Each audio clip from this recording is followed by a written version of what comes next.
நீங்க 35 and 35 இயர்ஸ்க்கு மேல இருக்கக்கூடிய ஃபீமேலா அப்ப இந்த வீடியோ உங்களுக்காக தான் ஸ்கிப் பண்ணாம பாருங்க. இந்த 35 and 35 இயர்ஸ்க்கு above இருக்கக்கூடிய ஃபேஸ் பாத்தீங்கன்னா ரொம்ப முக்கியமான ஃபேஸ்ங்க. இத வந்துட்டு செகண்ட் ஸ்பிரிங் இல்லனா மிட் லைஃப் அவேக்கனிங் சொல்லுவாங்க. அப்படின்னா என்னன்னு யோசிக்கிறீங்க தானே? ஃபார் எக்ஸாம்பிள் ஒரு 25-28 இயர்ஸ்ல நீங்க இருக்கும்போது உங்களுக்கு தெரிஞ்ச சாதாரணமான விஷயங்கள், அதாவது நீங்க உங்க குழந்தைங்களுக்கு பண்ணக்கூடிய விஷயங்களா இருக்கலாம், நீங்க பண்ற ஹவுஸ் ஹோல்ட் திங்ஸா இருக்கலாம், இல்ல உங்க ஹஸ்பண்ட் உங்க குழந்தைங்க உங்களை கலாச்சு பேசினாங்கன்னா இருக்கலாம், அது எல்லாமே ஓரளவுக்கு கேஷுவலா எடுத்துட்டு போயிருப்பீங்க. பட் அதே இன்சிடென்ட்ஸ் இந்த 35 நீங்க கிராஸ் ஆகும்போது நடக்கும்போது உங்களுக்கு ரொம்ப இரிட்டேஷன் ஆகும், உங்களோட செல்ஃப் ரெஸ்பெக்ட் எங்கேயோ பெரிய அளவுல பாதிக்கப்பட்ட மாதிரியும் நீங்க ஃபீல் பண்ணுவீங்க. உங்களுடைய இந்த சேஞ்சஸ் அண்ட் தென் இரிட்டேஷன் இதெல்லாம் பார்த்து அவங்க உங்களுடைய கேரக்டரே ரொம்ப சேஞ்ச் ஆயிடுச்சுன்னு சொல்லுவாங்க. நீங்களே சில நேரத்துல யோசிப்பீங்க, உண்மையாவே நம்ம மாற ஆரம்பிச்சிட்டோமான்னு சொல்லிட்டு. ஆக்சுவலா நீங்க மாற ஆரம்பிக்கலங்க, உங்க உடம்புல இருக்கக்கூடிய ஈஸ்ட்ரோஜன் ஹார்மோன் பண்ணக்கூடிய வேலை தான் இதெல்லாம்.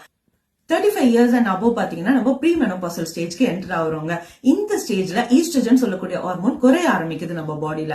ஈஸ்ட்ரோஜன் குறையும் போது உங்களுக்கு ஒரு சென்ஸ் ஆஃப் லோன்லினஸ் வர ஆரம்பிக்கும். அதாவது நீங்க உங்களுக்கான செல்ஃப் ரெஸ்பெக்ட் தேட ஆரம்பிப்பீங்க, உங்களுக்கான ஐடென்டிட்டி தேட ஆரம்பிப்பீங்க.